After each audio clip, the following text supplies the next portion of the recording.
Sudinam Sutranam Smriti Nikila Vedanu Paramhardam Yuktam Hyakila Chidachid Bhinnam Abhija Abhinnam Swabhavyat Gunija Paramam Brahmagamidam Samadishtam Yaistan Abhisatatamide Guruvaran.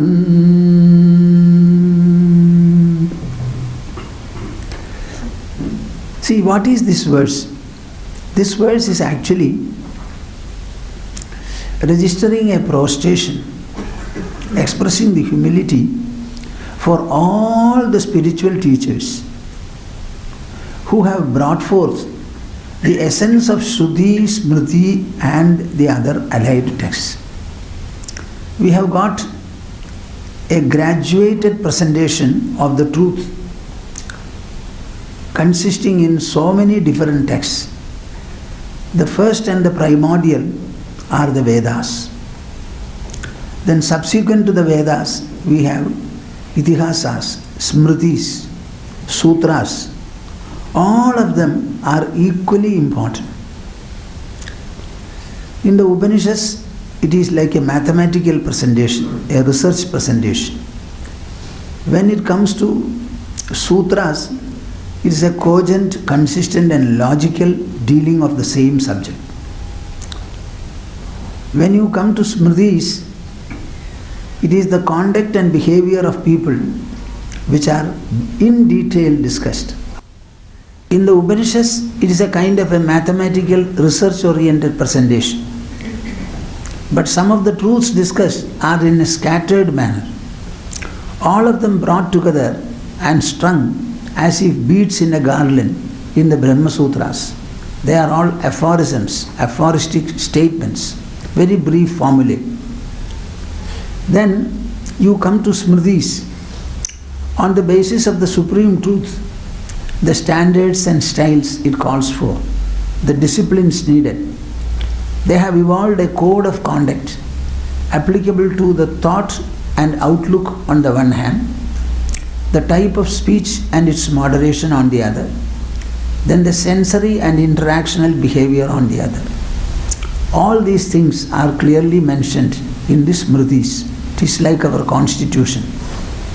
Then in the Puranas we have a kind of a colorful and diversified presentation, giving a lot of food for imagination. The Puranic descriptions excel and revel in exaggeration. It is called Arthavada. Another word is eulogism. Everything is praised there to a great proportion, so that when the praising words are heard, people will have a charm, an allurement for it. It is a clearly accepted fact. When you say, oh, a dog has come, it is 6 inches high, nobody will come and see. Oh, a dog has come 6 feet high, then the whole of Delhi will assemble there. This is how they try to praise. If it is good, in a good manner, if it's bad, in a bad manner. They will speak about the hell, and there in hot oil your soul will be fried. When anybody hears that, he will have a repulsion and fear. He wants to recede from hell-causing activities. Now these are there.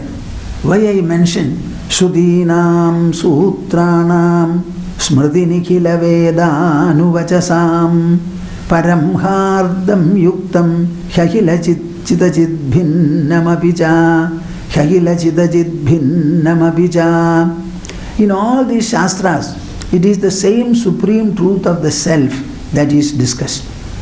Now, whichever Acharyas have taken the trouble of explaining these truths, sometimes by writing books, Prakarana Granthas, sometimes by holding classes like this, going and lecturing to the public, we are all traveling because people from different areas will have an opportunity to hear us, interact with us and the like. Suppose I remain in the same place, the whole of India and abroad will not be able to come to me. These are days still people come, but all may not be resourceful enough to come. So we are asked to travel not necessarily sit in a place. Now, such acharyas, I express my prostration, I register my humility. My dear souls, in the spiritual path, it is this humility, fondness and allegiance that play a great role. Somebody was telling me, I don't have an emotional enrichment. It is not me. He told me that he does not have an emotional enrichment. You will not have emotion if you are alone. You must develop a fondness for other things. You must be fond of the world. Then only you will feel bad about the imbalances and cruelties there. Suppose you are indifferent to the world. In what way does it matter whether it goes bad or worse? So you must be fond of the world, fond of your own body, fond of your family, fond of the neighbors, fond of the entire humanity and the rest of the creatures. When you are fond of, automatically the emotional stir will take place. A man who has got fondness, he will also have fondness for God. That fondness for God, fondness for God. That is what our Gopikas had. Ma must have spoken about it. They had a lot of fondness. Fondness. That is what melts the heart as if it was butter. Samadhishtam yeistan api satatamide guruvaran. A number of teachers have collectively interpreted the supreme truth. It is not owing to one teacher. There are many and many. I prostrate before all of them. Madhya hridaya kashe sadanandamayo guru udedu satatam samyak ajnana timirarunaha. One culture of our land is, whenever we write a book, we always register our prostration before the Guru. We always owe our existence, our life, our learning, our evolution, our fulfillment to the teacher. It is something very, very unique and distinct. Sarva Vedanta Siddhanta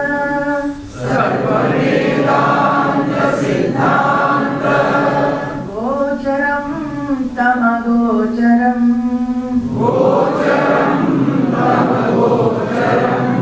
Govindam Paramanandam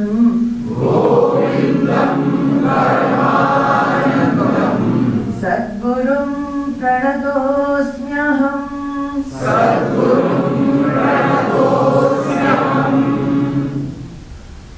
We will go to verse number 320.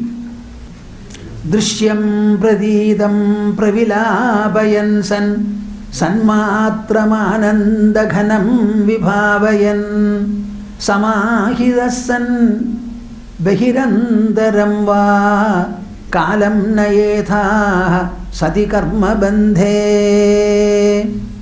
Drishyam pradidam pravilabayan san. Are all of you able to recite?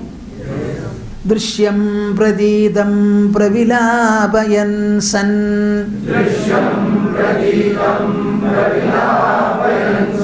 Very nice. Sanmatramanandaghanam vibhavayan. Sanmatramanandaghanam vibhavayan.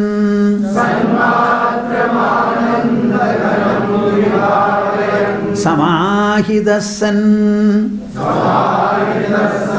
behirandaram va.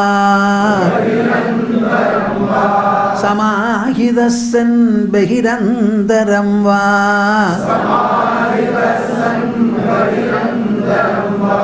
Kalam nayetha sadi karma bandhe. Kalam nayetha सदि कर्मबन्धे दृश्यं प्रतीतं प्रविलापयन् सन्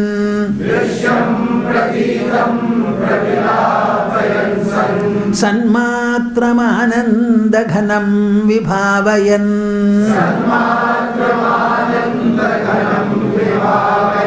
समाहितः सन् बहिरन्तरं वा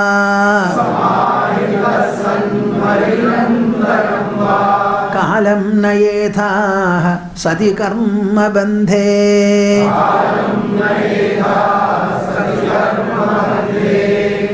This sloka has got a lot of appeal and enlightenment. I would like to explain it. It can become a discussion for the whole session. Such a beautiful verse. It becomes very relevant, applicable, and also of immense importance as a sequel to the discussion we had on Ashtavakra Samhita for 5 days. I don't like to get up from this hall, if you all agree with me, until all of you understand the truth and realism of the statement. Drishyam pradidam pravilapayan san. Drishyam pradidam. This drishya, the visible. What? Generally the word visible means the drishya. Whatever is around you, in front of the senses. We have only 5 senses to perceive and interact with the whole world. 5 senses, knowledge senses. And 5 are action senses. We perceive, cognize, recognize, apprehend or comprehend this world only through 5 senses. Suppose you close your eyes or you are blind. Then can you know anything outside? Then you will have to take your hand. Now, when you touch it with the hand, don't confuse. This is contact. For the eyes also it is contact. So far as contact is concerned, for all the senses, the sensory objects will have to come into contact with them. In the case of the eyes, you see objects at a distance. So you think the objects don't come into contact with you. The objects do come into contact. How? The light rays falling on the objects get reflected. As much as your size and color are, exactly in the same manner the light rays get reflected, a touch pass through the cornea.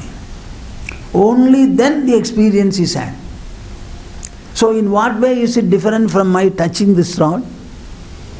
Here it is skin coming into contact. Suppose your skin is desensitized, then even when you touch, you will not know. There are operations when you are given anesthesia only to take away the pain, but touch will be felt. Now the touch also will be neutralized in full anesthesia. The doctor is handling your body for a long time, cutting, piercing, whatnot. But you never know. So please understand that it is the senses in your body that make you perceive, understand and interact with this world. It is not the world that makes you interact with it. It is the senses. Do you agree or not? Yes. Will you get away from this agreement? It is the senses that create the objects, and it is they that come into contact with the objects. Do not be under any delusion here. Let us be very, very clear. If I have no eyes, there will be no color and shape in the world. If I have no ears, there will be no sound. If I have no nose, there will be no smell. If I have no tongue, there will be no taste. If I have no skin, there will be no touch. And the entire universe with all its variety is only producing these 5 sensations in you. These sensations depend upon and rest on the world or on your senses.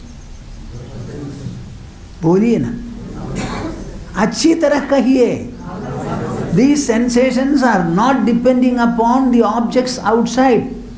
They are solely created by depending upon your senses. And these senses are not made by the world.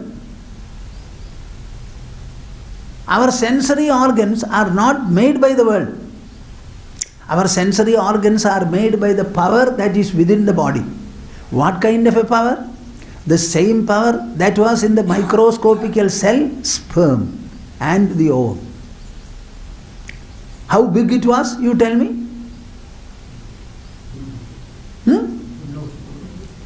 What was its size? It was pervading in the cell. And that atomic, superatomic presence, that is what, as it were, got swollen into our body. So the entire world, to whom or to what do you owe it to? To the senses. To the senses. The entire world is owing its existence and the ability to cause experience completely rests upon our senses. Our senses. Our senses. And these senses, what do? They don't cause the perception in the sensory level. They cause the perception in the mind level. See, the eyes do not form the image. The eyes help the formation of the image. And the actual image and experience take place in the sphere of the mind, in the sphere of the consciousness. So, the entire visibles, namely the drishya, it is a pratiti in your mind. Agreed or not? Yes. Have I explained it properly? So, do not say the world is an objective, separate existence. No. It is a pratiti. It is a pratiti means what? It is like an idea. It is like an imagination. It is like a mental becoming. I am seeing all of you. I feel a little sleepy. All of you are gone. When I wake up, all of you are born. Where are they born? In my mind. So, drishyam pratidam. Drishyam pratidam. The visibles or the visible which is being felt and experienced. Where is the feeling? Where is the experience? Is it in the level of the body, the senses, or in the level of the mind? In the mind there can only be ideas, thoughts and imaginations. Nothing else can be there. Do you mean to say in your mind level, there can be a black elephant? चुप रहते हैं क्यों? बोलिए ना. In the mind level, can there be an elephant born? Can there be a mountain born? So in the mind level, what is it that you are having? You are having the idea of a mountain, the feeling of a mountain, the experience of a mountain. Let the mountain be there. Let me have no eyes. Let me have eyes, but let me have no mind. Let me have the mind. Let the link between the mind and the eyes not be there. Then will I be able to see the elephant or the mountain? So to me, the elephant is an experience, and the experience is an ideation. It is an idea. It is a notion in the mind. Do you agree or not? Yes. Then he says, pravilapya, dissolve these ideas in your mind. You have the power. You are a human being. You are perceiving the world through the instrumentality of the senses in the sphere of the mind. So it is a mental world, a mental idea, a mental picture, a mind pen picture there. Dissolve it. Whether you dissolve it or not, it is getting dissolved every day. When? When you go to sleep. When you go to sleep, was your wife existing? Husband existing? Children existing? The house existing? Why? Why? Why? Did you die? Were you not alive? How many hours did you sleep? 6 or 7 hours. For the 7 hours, no object. Nothing was there for you. But you were there. You were there. You were there. So is there not a state when you exist and the entire visibles disappear? Thoda boliye na. I am talking to you from the intelligence knowledge level. And you have to hear it and understand it in the knowledge level. Otherwise, please get away from your intelligence. Ask somebody to take it away. Don't have it. First of all, I want you to understand that the world is an ideation. It's an imagination. It's a creation. It is floating in your mind. Do you accept or not? Yes. And every day we dissolve the entire world picture when we go to sleep. When we wake up, exactly as we went to sleep, when we wake up, the whole idea springs up again. So where is the world rising and setting? Where is the world rising and setting? Where is the world rising and setting? Do you have the mind? Does it have the power and potential to raise the world as also to wipe off the world? Use that power and wipe it off. Never tell me anything. Swamiji, no Swamiji. No question, no answer. You have the power. As thoughts are created in the mind, every thought disappears in the same mind. Allow the thought.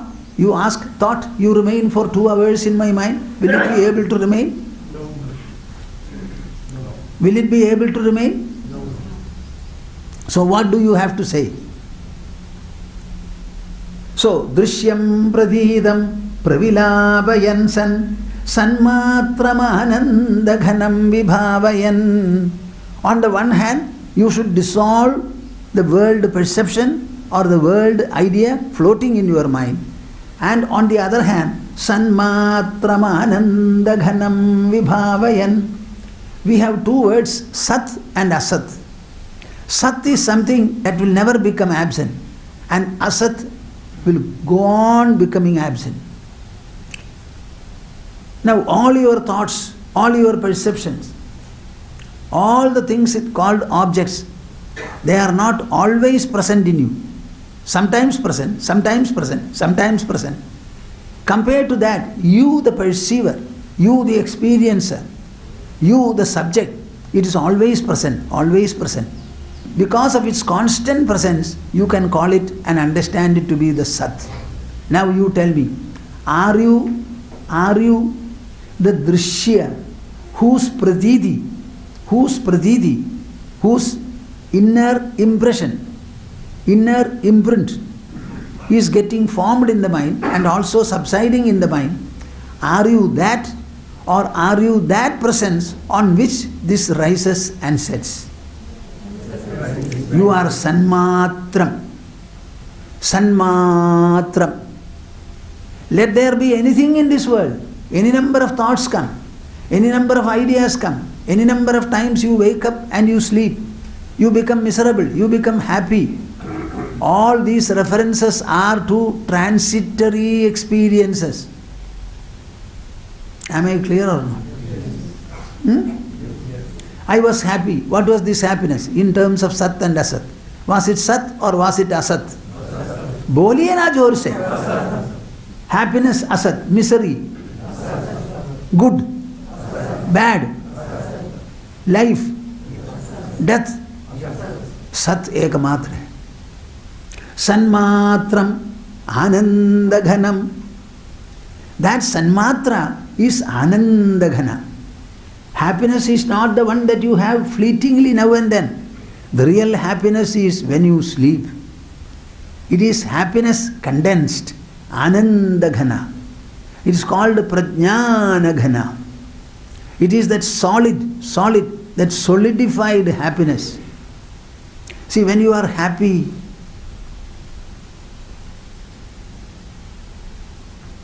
you don't want to be disturbed. You simply remain with you. so tied inwardly that you don't like to get up. It is Ananda Ghana.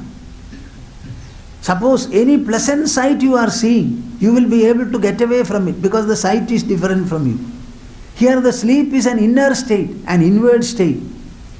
You go into it in the way of an absorption.